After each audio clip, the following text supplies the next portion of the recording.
अब टॉपिक आता है leadership style, styles of leadership. Leadership style refers to a leader's behavior pattern which the leader reflects in his role as a leader is often described as the style of leadership. ये कहना चाहता है कि leadership जो style होता है उस style को क्या बोलते हैं हम लोग, क्या होता है स्टाइल का मतलब बिहेवियर पैटर्न. बिहेवियर पैटर्न मतलब कि कोई भी लीडर कैसे बिहेव करता है. Getting my point. Her leader का जो रिएक्शन होता है, काम करने का तरीका होता है, वो अलग अलग होता है.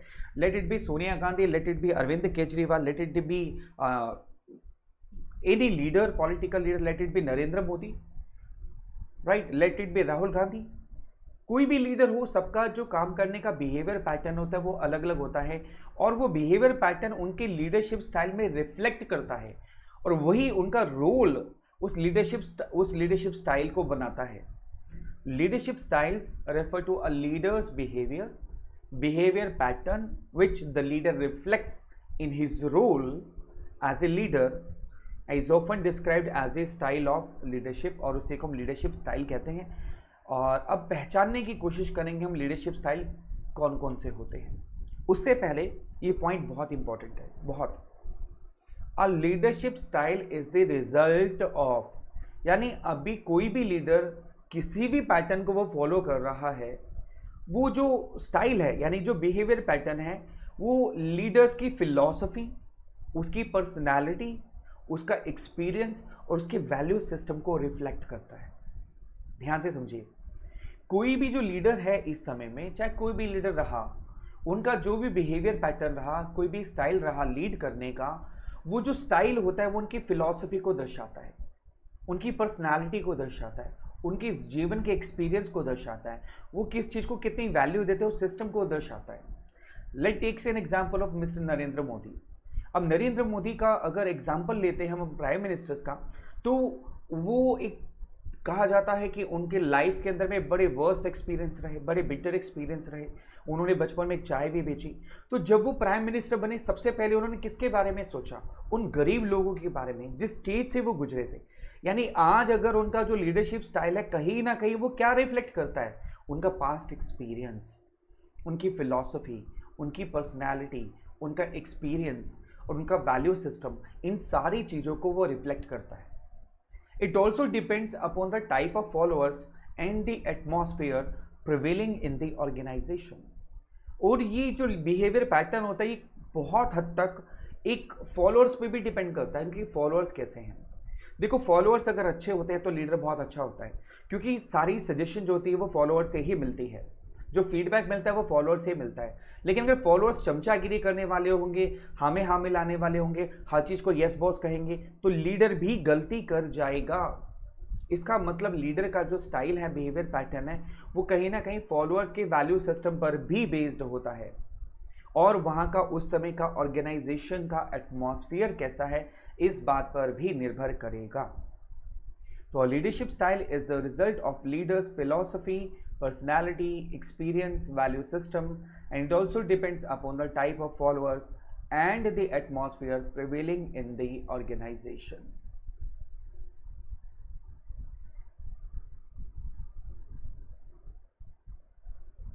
तीन तरीके के लीडरशिप स्टाइल होते हैं. एक होता है ऑटोक्रेटिक लीडरशिप स्टाइल, दूसरा होता है पार्टिसिपेटिव लीडरशिप जिसको हम डेमोक्रेटिक लीडरशिप स्टाइल भी कहते हैं, और तीसरा होता है फ्री रेन लीडरशिप स्टाइल जिसको लेजिस फेयर भी कहते हैं, और ऑटोक्रेटिक को हम ऑथोरिटेरियन लीडरशिप स्टाइल भी कहते हैं. आई रिपीट, पहला स्टाइल होता है ऑटोक्रेटिक जिसको हम ऑथोरिटेरियन भी कहते हैं, दूसरा होता है पार्टिसिपेटिव लीडरशिप स्टाइल और डेमोक्रेटिक, यानी कि इसके भी दो नाम हैं, और तीसरा होता है फ्री रेन लीडरशिप स्टाइल जिसको लेजिस फेयर भी कहा जाता है. A leader may use all styles over a period of time, but one style tends to predominate as his normal way of using power. देखो, कोई भी लीडर ना ऐसा नहीं है कि वो केवल एक ही लीडरशिप स्टाइल में फिट बैठता है. वो लीडर तीनों लीडरशिप स्टाइल यूज करेगा. जो तीन स्टाइल हम पढ़ रहे हैं, तीनों के तीनों लीडरशिप स्टाइल को वो फॉलो करेगा. लेकिन किंतु परंतु बट, क्या मतलब, लेकिन किंतु परंतु बट उसका एक स्टाइल हमेशा डोमिनेटिंग होगा.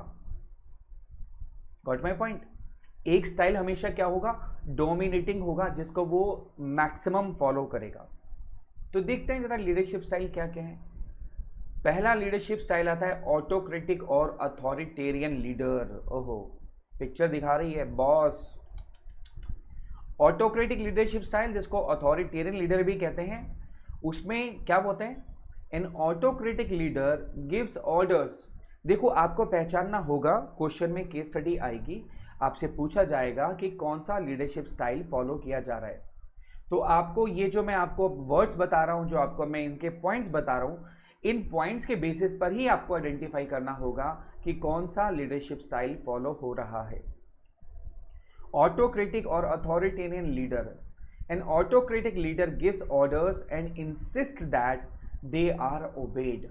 यानी ऐसा लीडर जो ऑर्डर देता है और इंसिस्ट करता है कि भैया मेरे ऑर्डर को स्ट्रिक्टली फॉलो किया जाना चाहिए।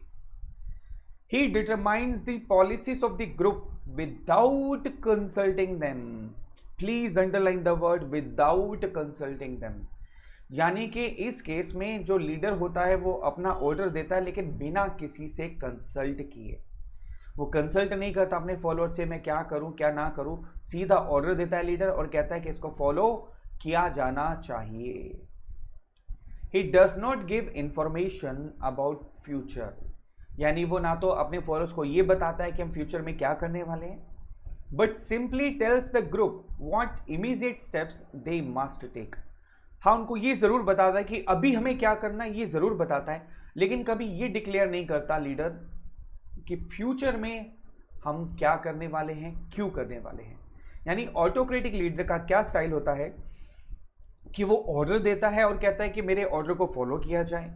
वो कभी कंसल्ट नहीं करता अपने फॉलोअर से कि क्या बेटर है, क्या करना चाहिए, ना वो इन्फॉर्मेशन देता है फ्यूचर के बारे में, सिर्फ ये कहता है कि कौन से इमीडिएट स्टेप्स आपको लेने हैं। और क्या स्टाइल होता है ऑटोक्रेटिक का? तीसरा पॉइंट आता है, under this style all decision making power is centralised in the leader. यानी कि ऑटोक्रेटिक लीडर जो होता है सारी पावर अपने पास रखता है। सेंट्रलाइज पावर का मतलब क्या है, सारी पावर किसके पास है, टॉप लेवल के पास, यानी कि लीडर के पास। He does not give the subordinates any freedom to influence his decision. और वो किसी को भी पावर नहीं देता कि कोई भी उसके डिसीजन को इन्फ्लुएंस कर सके, प्रभावित कर सके या चेंज कर सके। ओहो, कितना खतरनाक है autocratic. It is like bossing people around. Hitler का नाम सुना है आपने? जी हाँ, हिटलर का नाम तो सबने सुना है, और ये तो हम अपने टीचर्स को भी बहुत बार संज्ञा दे देते हैं, बहुत बार हम अपने टीचर्स को भी हिटलर के नाम से बुलाते हैं। तो have you heard of Hitler? तो मैं कह सकता हूँ ऑटोक्रेटिक लीडरशिप स्टाइल कहीं ना कहीं उस पर बहुत फिट बैठता है। कहा जाता है कि वो ऑर्डर देता था और कुछ नहीं बताता था। It is like bossing people around. बिल्कुल स्ट्रिक्ट जो बॉस होते हैं ना, एक उसकी तरह वो फॉलो करता है, स्ट्रिक्ट बॉस की तरह। This style should normally be used on rare occasions. हालांकि ये जो स्टाइल है ऑटोक्रेटिक और अथॉरिटेरियन लीडरशिप स्टाइल, ये बहुत कम ओकेजन पर या रेयर ओकेजन पर यूज करना चाहिए। यानी अब आपको समझ में आ गया ऑटोक्रेटिक और अथॉरिटेरियन लीडर क्या होता है, जो कि फ्यूचर प्लान के बारे में नहीं बताता, सीधा डिसीजन ऑर्डर कर देता है, अपने फॉलोअर से डिस्कस भी नहीं करता क्या करना चाहिए, सारी पावर सेंट्रलाइज होती है उसके पास होती है। इसके अलावा वो अपने सबऑर्डिनेट को फ्रीडम नहीं देता कि उसके डिसीजन को कोई चेंज कर सके, और वो बिल्कुल स्ट्रिक्ट बॉस की तरह वो काम करवाता है अपने फॉलोअर्स से। तो ऐसे स्टाइल को हम बोलते हैं ऑटोक्रेटिक लीडरशिप स्टाइल और अथॉरिटेरियन। बेटा नाम आ सकता है अथॉरिटेरियन लीडरशिप स्टाइल और आप बोलोगे राम सर ने कराया नहीं, तो नाम याद रखना, ऑटोक्रेटिक और अथॉरिटेरियन दोनों का मतलब सेम है। अगला लीडरशिप स्टाइल आता है पार्टिसिपेटिव और democratic leader. A democratic leader gives order only after consulting the group and works out the policies with the acceptance of the group.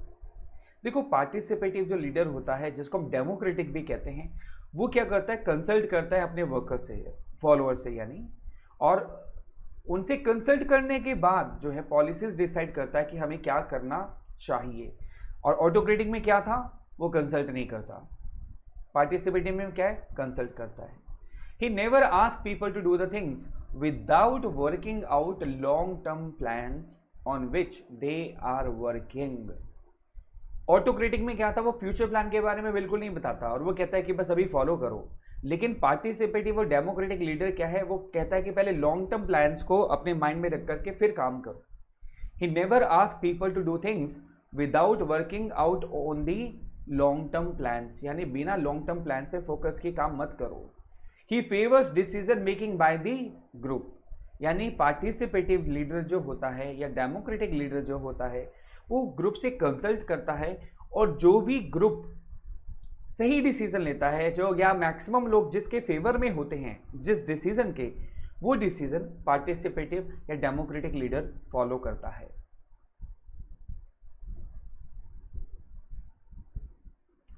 This improves the attitude of the employees towards their job and the organization thereby increasing their morale।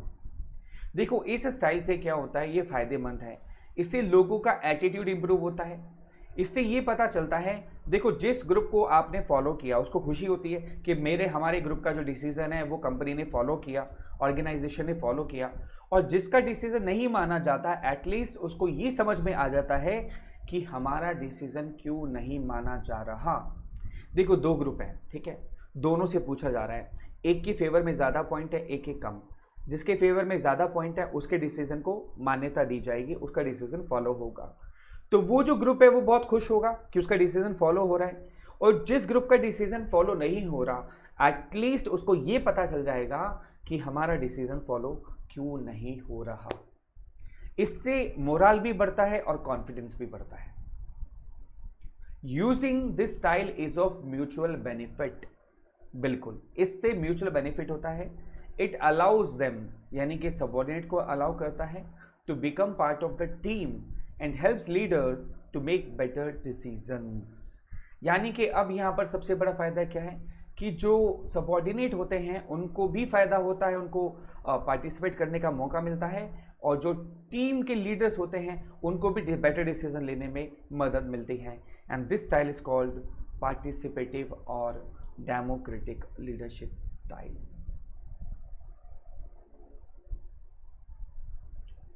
फिर आता है free rein और लेजिस fair leader. जैसा कि आप देख रहे हो यहाँ पर लीडर मस्त बैठा हुआ है, क्या बात है, क्या बात है। फ्री रेन और लेजिस फेयर। फ्री रेन का मतलब होता है बिल्कुल फ्री, आज़ादी। लेजिस फेयर, इसको लेजिस फेयर भी कहते हैं, दोनों का मतलब सेम ही है। इस लीडरशिप स्टाइल का मतलब क्या होता है, देखिए जरा। A free rein leader gives complete freedom to the subordinates. Such a leader avoids use of power, यानी कि यहां पर जो फ्री रेन लीडरशिप स्टाइल है वो सारी फ्रीडम दे देता है अपने सबऑर्डिनेट को। And leader avoids use of power, अब पावर यूज नहीं करता। He depends largely upon the group to establish its own goals and work out its own problems। देखो नरेंद्र मोदी जी का जो लीडरशिप स्टाइल है वो कहीं ना कहीं यहाँ बहुत मैच करता है। यानी उन्होंने हर मिनिस्ट्री को पावर दे रखी है कि भैया अपनी प्रॉब्लम को ढूंढो, अपने टारगेट्स को डिसाइड करो और अपनी प्रॉब्लम को सॉर्ट आउट भी खुद करो, क्योंकि भैया अगर मैं ही सारे काम करूंगा तो तुम्हारा फायदा क्या। और यही रीज़न है कि वो कोर और एरियाज पर सबसे ज़्यादा फोकस कर पाते हैं।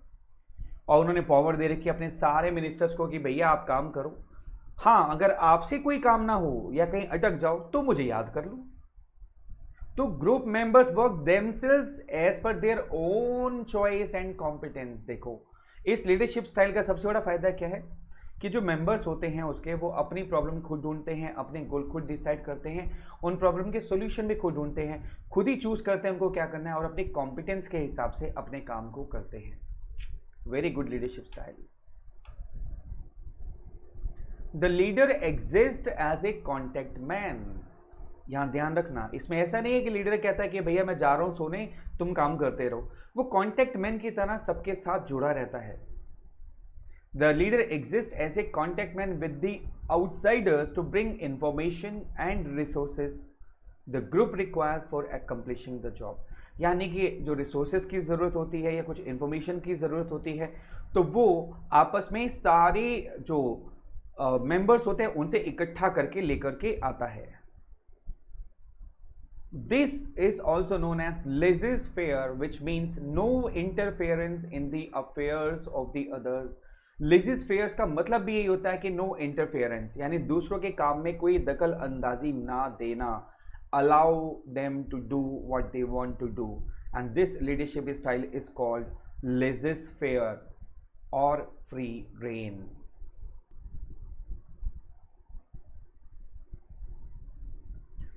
अब देखो यहाँ एक पिक्चर में आप बड़ी आसानी से हम समझ पाएंगे ऑटोक्रेटिक यानी कि अथॉरिटेरियन, लेजिस फेयर मतलब फ्री रेन, और डेमोक्रेटिक मतलब हाँ हाँ बता दो पार्टिसिपेटिव। ये नाम मत भूल जाओ भाई, ये नाम आपको याद रखने बहुत जरूरी है, तीनों अलग अलग नाम है, ठीक है। अब देखो ऑटोक्रेटिक कहता है डू एक्स, यानी ये काम करो, क्यों करना है किस लिए करना भूल जाओ, मैंने कह दिया do it, that is called autocratic. Democratic कहता है कि दो में से एक काम कोई भी कर लो जो तुम्हें पसंद है, विच इज बेस्ट, बताओ, वो दो ऑप्शन देता है एक्स और वाई, ठीक है, यानी कि दोनों चॉइस किसकी है, लीडर की, और कहता है दोनों में चूज कर लो जो बढ़िया लगता है। लेजिस फेयर कहता है भैया एक्स करो या वाई करो, तुम्हारी मर्जी, जो है तुम्हारा मन वो करो, मुझे कोई टेंशन ही नहीं है, मुझे तो रिजल्ट चाहिए, दैट्स इट, बाय हुक और बाय क्रुक, भैया साम दाम दंड भेद कुछ भी लगाओ, मुझे तो रिजल्ट चाहिए। अपनी कॉम्पिटेंस देखो, अपनी खुद की प्रॉब्लम ढूंढो, उसके सॉल्यूशन ढूंढो, ना निकले तो मेरे पास आ जाना, I am a contact man, समझ गए मेरी बात, this is called leadership style. और अगर ऐसा स्टाइल, ऐसी पिक्चर आप एग्जाम में बनाकर आते हो, it will be very helpful for you, अच्छे मार्क्स मिलेंगे आपको।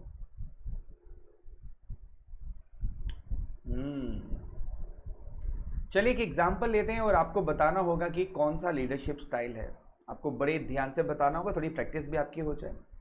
Mister KRG Nayyar, CEO of creative world, distributes the work for the month. ये KRG Nayyar I know personally, और इनके फुल फॉर्म है कोट्टिकट रामाकृष्णन गिरीसियन नैयर।